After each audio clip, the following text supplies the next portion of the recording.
नमस्कार, जय हिंद, जय श्री राम दोस्तों। शिवम चौधरी ऑफिशियल में आप सबका स्वागत है। आगे बढ़ने से पहले आप सबसे रिक्वेस्ट है, वीडियो को लाइक कीजिए, चैनल को सब्सक्राइब कीजिए और शेयर करना मत भूलिएगा। बहुत से लोग थंबनेल और टाइटल देखकर कहेंगे कि शिवम जी आप तो कह रहे हैं कि भारत को वेनेजुएला में अरबों का फायदा हो गया है, और सुबह कहा जा रहा था कि इसी एक्शन के कारण यह संदेश भारत को दिया गया है कि भारत में भी तख्तापलट हो सकता है।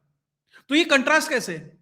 जी बिल्कुल, निश्चित तौर पर यह एक तरह का कंट्रास्ट है। कारण जो अंतरराष्ट्रीय स्तर पर जो डिप्लोमेसी चलती है, जो जियोपॉलिटिक्स होती है, वो प्याज की तरह है। उसमें इतनी लेयर्स हैं कि आपको जब भी नई लेयर उतारेंगे तो आपको एक नई लेयर दिखाई देगी।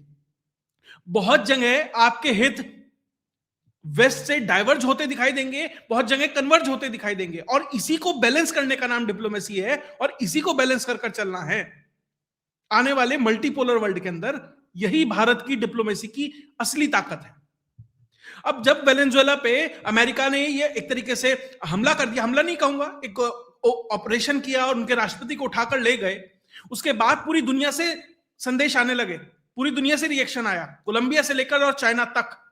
हर एक ने, किसी ने कंडेम किया, किसी ने कहा कि बहुत अच्छा हो गया, डिक्टेटर चला गया है, हर तरह के रिस्पॉन्स है, कहीं मिक्स्ड रिस्पॉन्स है। यूके कह रहा है कि भैया, अमेरिका कह रहा है कि अब तो वेनेजुएला हम चलाएंगे। डोनाल्ड ट्रंप ने कहा है अभी हम इससे सहमत नहीं है, अभी देखते हैं क्या होगा, अभी हम पूरा कंफर्म नहीं कह सकते। तो उनके अलाइज के भी मिक्स रिस्पॉन्स है। भारत का क्या रिस्पॉन्स है? भारत लगभग 48 घंटे से शांत था, कुछ नहीं बोल रहा था, और जब रिस्पॉन्स आया तो आए ना आए के बराबर है। भारत वर्चुअली एक तरीके से शांत रहा। किस तरीके से? भारत का जो रिस्पॉन्स है, उसने ये कहा है कि भैया जो वेनेजुएला में हुआ है मैटर ऑफ डीप कंसर्न है, हम उस पर नजर बनाए हुए हैं। हाँ, हम चाहते हैं कि वेनेजुएला में जो नागरिक रहते हैं उनकी सुरक्षा हो, सेफ्टी हो, और हमारी एम्बेसी वहां जितने भी भारतीय रह रहे हैं उनके लिए काम कर रही है, वो देखे कि वहां क्या हो रहा है क्या नहीं हो रहा है। यानी एक तरीके से फ्लैट रिस्पॉन्स है। भारत इसके ऊपर ना रिस्पॉन्स देगा और ना भारत को वो रिस्पॉन्स देना चाहिए। भारत अपने बेट्स को बहुत बखूबी और बेहतर तरीके से वेइन कर रहा है। उसके कई कारण हैं, बताता हूं। पहला कारण यह है कि जब भारत ने, रशिया का जो इन्वेजन हुआ था, जब रशिया यूक्रेन के अंदर घुसा था, तो भारत ने कुछ नहीं कहा। जब इजराइल गजा के अंदर घुसा, भारत ने कुछ नहीं कहा। तो भारत, जब यूएस घुस रहा है वेनेजुएला के अंदर, तो भी भारत कुछ नहीं कहेगा, क्योंकि अगर आपने एक पक्ष में नहीं बोला तो दूसरे में मत बोलिए, शांत रहिए। उसमें से बस ये देखिए मेरा क्या फायदा हो रहा है, होने दीजिए, क्योंकि आपके कहने ना कहने, करने ना करने से वहां कोई इंफ्लुएंस नहीं आने वाला, क्योंकि वो दोनों जगह उनके स्फीयर ऑफ इंफ्लुएंस है। वो अपने हिसाब से वहां कार्यक्रम करेंगे। भाई साहब, जिस चाइना ने $100 बिलियन लगा दिए, बात करूंगा आगे, वो वेनेजुएला को नहीं बचा पाया। जो रशिया हथियार दे रहा था वो नहीं बचा पाया। भारत का तो इंटरेस्ट ही क्या है वहां, तो वो क्या बचाएगा? तो वो क्यों पड़ी जो लकड़ी है उसके साथ खेले? वो क्यों उसके साथ वहां अननेसेसरी अपनी बातों को रखे? दूसरा, भारत अगर इसमें कुछ बोलता है, सही गलत जो भी कहता है, क्योंकि दोनों लोगों के उसमें हित जुड़े हैं, रशिया भी और अमेरिका भी, वो ट्रंप को नाराज नहीं करेगा। ठीक है, ट्रंप परेशान कर रहा है, सब कुछ है, लेकिन बहुत चीजें अंदर अंदर कही जाती है, पब्लिक प्लेटफॉर्म पर ये चीजें नहीं कही जाती। ट्रंप एक एक्सेप्शन है, वो छोड़ दीजिए, लेकिन डिप्लोमेसी में चीजें ओपनली नहीं कही जाती, अंदर ही अंदर बात होती है। अगर भारत का कोई कंसर्न होगा तो भारत निश्चित तौर पर उसे कम्युनिकेट कर देगा अमेरिका को, खुले में नहीं कहेगा। तो इसीलिए भारत का जो रिस्पॉन्स है, कैलकुलेटेड रिस्पॉन्स है, भारत की तरफ से कोई बयान नहीं आया लगभग ना के बराबर, वही कि हम कंसर्न है, बीच का रास्ता निकालना चाहिए, वही सब है। लेकिन भारत का इस पूरे ऑपरेशन के बाद फायदा भी बहुत तगड़ा हुआ है, अरबों डॉलर का फायदा हुआ है। कैसे? जो ओएनजीसी विदेश है, उसने वेनेजुएला के जो ऑयल फील्ड्स हैं उसके अंदर इन्वेस्टमेंट की हुई है। साथ ही भारत की 2 और पब्लिक लिस्टेड जो सरकारी कंपनी, उनके भी इन्वेस्टमेंट वेनेजुएला के अंदर है। और वेनेजुएला पे जब से अमेरिका के सैंक्शंस लगे हैं, लगभग भारत का $1 बिलियन यानी 9,000 करोड़ रुपए वहां पे फंसा हुआ था। वो पेमेंट वेनेजुएला भारत को नहीं कर पा रहा था क्योंकि सैंक्शंस थे अमेरिका के। अब वो 9,000 करोड़ जो हैं वो लगभग खुल जाएंगे। भारत की जो कंपनी है ओएनजीसी विदेश, उसने 2008 में भारत की 3 और कंपनियों के साथ और कुछ और विदेशी कंपनियों के साथ मिलकर एक कंसोर्टियम बनाया था, और लगभग 40% की हिस्सेदारी सैन क्रिस्टोबल करके एक ऑयल फील्ड है वेनेजुएला में, उसके अंदर 40% की हिस्सेदारी ली थी। लेकिन क्योंकि एक पेमेंट सिस्टम नहीं था, सैंक्शंस थे, भारत ने तेल लेना बंद कर दिया था। एक समय पे भारत 4 बिलियन, माफ कीजिएगा, 4 लाख बैरल, 400,000 बैरल जो तेल है पर डे लेता था। वो गिरकर 5, 7, 10 हजार तक आ गया और लगभग 2-3 साल से तो वर्चुअली जीरो था। अब वो ऑयल फील्ड को रिवाइव किया जाएगा, वहां पे इन्वेस्टमेंट किया जाएगा और उन ऑयल फील्ड से भारत वो तेल लाया जा सकता है या भारत एक्सपोर्ट कर सकता है, जैसे भी चाहे वहां से बेच सकता है, जो भी करना है ओएनजीसी विदेश को वो कर सकता है। $1 बिलियन आएगा, 40% की ये हिस्सेदारी जो है उसको रिवाइव किया जाएगा। और वहां के ऑयल जो रिग्स हैं जहां से तेल निकलता है वो लगभग कुछ ऐसे हैं जो ओएनजीसी विदेश बहुत सारी जगह ऑपरेट करती है, तो उनको दोबारा से रिवाइव करना भारत के लिए कोई बहुत मुश्किल काम नहीं है। उसके अलावा काराबोबो 1 नाम से एक और ऑयल फील्ड है, उसमें भी 11% की हिस्सेदारी ओएनजीसी विदेश की है और भारत की 2 और सरकारी कंपनियों की लगभग 3.5-4% की हिस्सेदारी इनकी भी है। जब वहां पर ऑयल एक्सट्रैक्शन के लिए बाहर से कंपनियां आएंगी, जब दोबारा से चीजों को रिवाइव किया जाएगा, तो जो भारत के ये करार हुए हैं ये भी रिन्यू होंगे। और बहुत लोग कहेंगे कि भैया वहां तो शेवरॉन आ जाएगा, एक्सॉन मोबिल आ जाएगा, बड़ी बड़ी कंपनियां आ जाएंगी, तो इनकी जो करार हुए थे वो तो ह्यूगो चावेज या इनकी सरकारों के दौरान हुए थे, तो वो शायद उसे ऑनर ना करें। लेकिन अंतरराष्ट्रीय स्तर पर अगर गुडविल बनाए रखनी है, अगर सही में अमेरिका उस व्यापारिक तंत्र को नहीं बिगाड़ना चाहता, देखिए वो कुछ एक्स्ट्रा ऑर्डिनरी कर दे बात अलग है, लेकिन जनरली ऐसी सिचुएशंस में जो करार होते हैं उन्हें माननीय रखा जाता है। उसका एक और भी कारण है, अमेरिका सारे ऑयल फील्ड खुद ही चला लेगा इतनी भी हिम्मत नहीं है, उसमें समय लगेगा 10 साल 20 साल, क्योंकि वहां कोई इन्वेस्टमेंट नहीं हुआ है। वो ऑयल फील्ड कोई 20 साल पुराना है, कोई 25 साल पुराना है, कोई टेक्नोलॉजिकल एडवांसमेंट नहीं हुई, कोई उस पर कैपेक्स का खर्चा नहीं हुआ, बस चल रहे हैं। तो अमेरिका को उन्हें रिवाइव करना है तो सहयोगी चाहिए होंगे, और जिनके साथ वो एक्सपर्टीज है, ओएनजीसी के पास वो एक्सपर्टीज है, पैसा भी है, वो रिवाइव करेगा। अमेरिका कहेगा तुम करो, निकालो, कोई दिक्कत नहीं है, मुझे ही भेज दो ना, जरूरी है तुम्हें ले जाना, मुझे ही भेज दो, मैं खरीद लूंगा तुमसे। हमारी बड़ी बड़ी कंपनीज, हो सकता है कि वहां के कुछ और कंसोर्टियम बनाकर वहां और लोग भी उसमें हिस्सेदारी ले लें, तो निश्चित तौर पर इसे भी अब वहां एक्सप्लोर किया जाएगा। और भारत के लिए एक बड़ी बात है। दूसरा, भारत की ही एक और कंपनी है रिलायंस, उसने जुलाई 2024 में लगभग एक 15 साल का करार वहां की एक जो सबसे बड़ी वहां की कंपनी है, ऑयल कंपनी है, उसका नाम है PDVSA, जो लोकल भाषा में जो भी बोलते होंगे, स्पेलिंग यही है।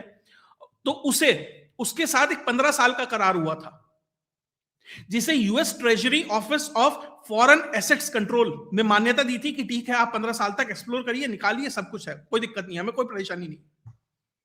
लेकिन दिक्कत वही थी, सैंक्शंस थे, पेमेंट गेटवे, पेमेंट कैसे हो, किस तरीके से वहां जाया जाए, किस तरीके से एक्सप्लोरेशन किया जाए, बहुत सारी प्रॉब्लम थी वहां पर। तो मोटा भाई वहां पे वो एक्सप्लोरेशन नहीं कर पाए थे। और सबसे बड़ी बात क्या है, सबसे बड़ी बात क्या है, भारत को क्यों फायदा हो सकता है? जो वेनेजुएलन ऑयल है, वेनेजुएला का जो ऑयल है वो हैवी सोर ऑयल कहा जाता है, हैवी सोर क्रूड है। एक तो भारी बहुत है क्योंकि उसमें सल्फर कंटेंट बहुत है, और कुछ और जो मिनरल्स हैं, मेटल्स हैं, वो काफी उसमें पाए जाते हैं। वो भारी तेल है। जो सऊदी अरेबिया का, मिडिल ईस्ट का जो तेल है वो लाइट ऑयल माना जाता है, उसमें सल्फर कंटेंट कम है। जो वेनेजुएला का ऑयल है उसे रिफाइन करने का खर्चा ज्यादा आता है, इसलिए वो एवरेज जो तेल है उससे $5 से $7 नीचे पर ही बिकता है, क्योंकि उसमें फिर रिफाइनिंग की कॉस्ट ऐड होगी, बहुत सारी चीजें, तो वो सस्ता ही होता है। दुनिया में 3-4 जगह ही ऐसी है जहां उस तरह का ऑयल रिफाइन होता है। पहला टेक्सास अमेरिका, वो ऑलरेडी टेक्सास की जो अमेरिकन फैक्ट्रीज है वो ऑलरेडी कनेडियन हैवी जो क्रूड है उसे रिफाइन कर रही हैं। उसके बाद चाइनीज फैक्ट्रीज है जहां जो लगभग वेनेजुएला का भी 80% तेल इंपोर्ट कर रही थी, या तो वहां रिफाइन होता है या उसके बाद जामनगर में रिफाइन होता है। गुजरात के एक छोटे से गांव में वो हैवी क्रूड रिफाइन होता है। और मोटा भाई अभी लगभग 1 या 2 महीना पहले अमेरिका भी गए थे। टू मच ऑफ कोइंसिडेंसेस हैं, अमेरिका होके आए हैं भाई साहब। तो क्या वहां, और अभी ट्रंप का रिश्तेदार शादी में जामनगर भी आया था, ठीक? तो चीजें बहुत पहले से ये चल रही हैं, बहुत पहले से था ये प्लान, कई महीनों से ये एग्जीक्यूशन की तैयारी में थे कि किस तरीके से इन्फिल्ट्रेट कब करें। सीआईए ने वो सही मौका देखा होगा कि नहीं भैया ठीक है, अब आसपास के लोग खरीदे जा चुके हैं, इंटरनल सिक्योरिटी सैबोटाज हो चुकी है, साथ वाले लोग खरीद लिए गए हैं, सब उन्होंने सेट कर लिया होगा। ट्रंप कह भी रहा है हम तो 4 दिन पहले करने वाले थे, वो बादल आ गए तो इसलिए नहीं कर पाए। अब जब मोदी जी बादल की बात करते हैं तो बहुत लोग मजाक उड़ाते हैं बालाकोट में, लेकिन वहां अमेरिका वाला भी कह रहा है बादलों से हमें दिक्कत हुई थी। खैर वो एक अलग विषय है। तो कुल मिलाकर भारत को एक अच्छा बड़ा इन्वेस्टमेंट अपॉर्चुनिटी, एक बेहतर मौका वेनेजुएला के अंदर मिल सकता है। और भारत जिस तरीके से डाइवर्सिफिकेशन कर रहा है अपने ऑयल का, तो हो सकता है कि वहां से भी वो मौका मिले। भैया अब लोग कहेंगे भैया क्या हम रशिया को धोखा देंगे? देखिए, geopolitics is all about profit, अपना फायदा, अपने हित, बस वो देखना है। ऐसा नहीं है कि हम रशिया को छोड़ देंगे, लेकिन वो जो अपॉर्चुनिटी हाथ आ रही है उसे छोड़ना भी नहीं है। अगर भारत अपने कार्ड्स बहुत अच्छी तरीके से खेलता है तो वो बहुत जरूरी है, उसको टैप किया जा सकता है। तो इकोनॉमिक्स के पर्सपेक्टिव से देखें, उन चीजों से देखें, भारत के लिए एक मौका है। लेकिन ये एक सेटबैक तो नहीं कहूंगा, लेकिन हाँ एक आप सीख सकते हैं इससे कि भारत में ये चीजें ना हो, उसे वहां क्या क्या गलती करी मदुरो ने वो भारत में ना हो, अपोजिशन उस तरीके से ना खेले, तो उसको ध्यान रखना है। खैर वहां के अपोजिशन के साथ भी खेल हो गया, वो नोबेल पीस प्राइज विनर थी ना 2025 वाली, अरे बस अब तो मैं ही हूं अमेरिका की पपेट, मैं तो बस, उसने हर इंटरव्यू में जाके कहा मुझे बनाओ, प्राइवेटाइज कर दूंगी, सब अमेरिकन तेल कंपनियां खरीद लो हमारे से आके। भारत में भी है ना कुछ लोग इसी उम्मीद में कि जिस दिन सत्ता परिवर्तन होगा, जिस दिन रिजीम चेंज होगा, हमें मौका मिलेगा। बांग्लादेश में भी था ना ये इस कौन सी है, खालिदा जिया वाली पार्टी, अरे सत्ता परिवर्तन हो गया बस अब मुझे मिलेगा। अमेरिका ने तीनों जगह धोखा, 2 जगह दे दिया, तीसरी जगह भी देगा अगर कभी मौका मिला सपनों में। उसे कह दिया नोबेल पीस प्राइज वाली को कि हाँ ठीक है बहुत अच्छी लेडी है, लेकिन उसका जनता में प्रभाव नहीं है, छोड़ो छोड़ो छोड़ो, इसे नहीं बनाएंगे।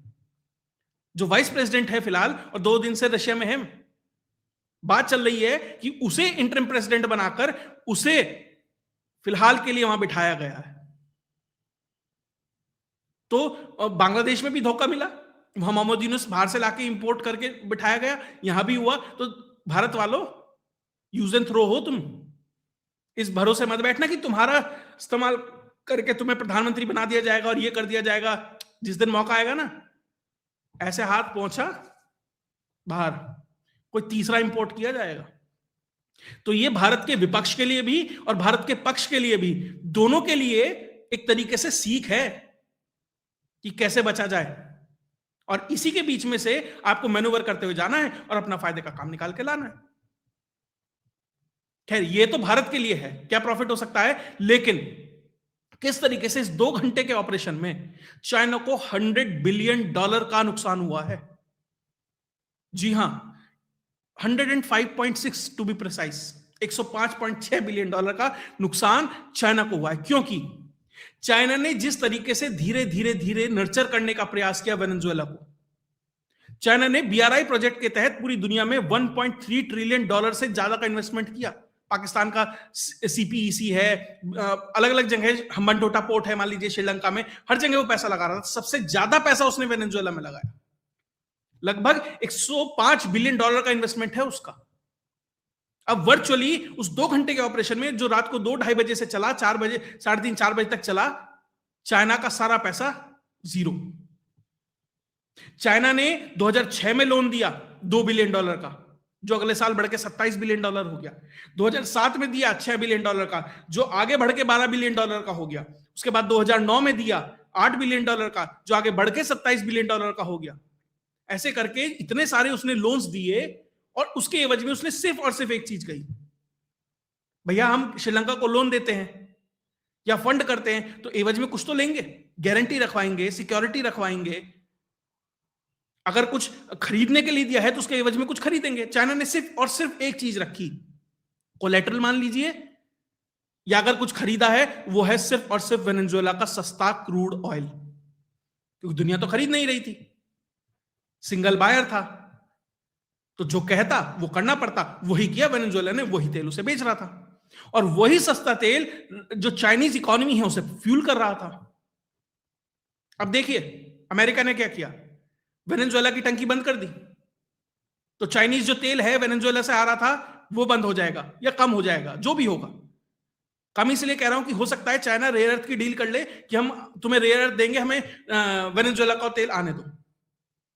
अब ईरान का नंबर आने वाला है, अगर ईरान की ठुकाई होती है तो जो ईरान सस्ता तेल चाइना को बेच रहा है वो सप्लाई लाइन कट सकती है, क्योंकि जिस तरीके से अमेरिका से ट्रांसपोर्ट एयरक्राफ्ट यूके में लैंड हो रहे हैं, 17 या 18 से ज्यादा पिछले 24 घंटे में लैंड हो चुके हैं, जबरदस्त तरीके से मूवमेंट चल रहा है। अब मुझे नहीं पता क्या है, लेकिन कोई अजम्पशन लगा रहा है कि ईरान के लिए कुछ हो रहा है। ग्रीस के ऊपर बात चल रही थी कि ग्रीस का एयर स्पेस बंद हो गया था कुछ समय के लिए, कोई टेक्निकल ग्लिच आ गया था, कुछ ना कुछ ऐसा चल रहा है उस एरिया में। अगर ईरान पे होता है तो वो टंकी बंद हो जाती है। जिस तरीके से यूक्रेनियन ने रशियन रिफाइनिंग फैसिलिटीज के ऊपर हमला किया है तो उसकी कैपेसिटी भी बहुत हद तक हैम्पर हुई है, वो भी एक डायरेक्ट सप्लायर चाइना के लिए है। तो चाइना की जो एनर्जी रिक्वायरमेंट है उसको महंगा कर रहा है अमेरिका, या उसके सोर्सेस को बंद कर रहा है। तो $105 बिलियन तो ये डूबे, एनर्जी आपकी महंगी करने का प्रयास करेगा, सीपेक का पैसा वापस नहीं आना, हमनटोटा वाला, ये पूरा श्रीलंका वाला और बहुत सारी जगह जो छोटे छोटे इन्वेस्टमेंट है वहां भी अमेरिका पहुंच रहा है।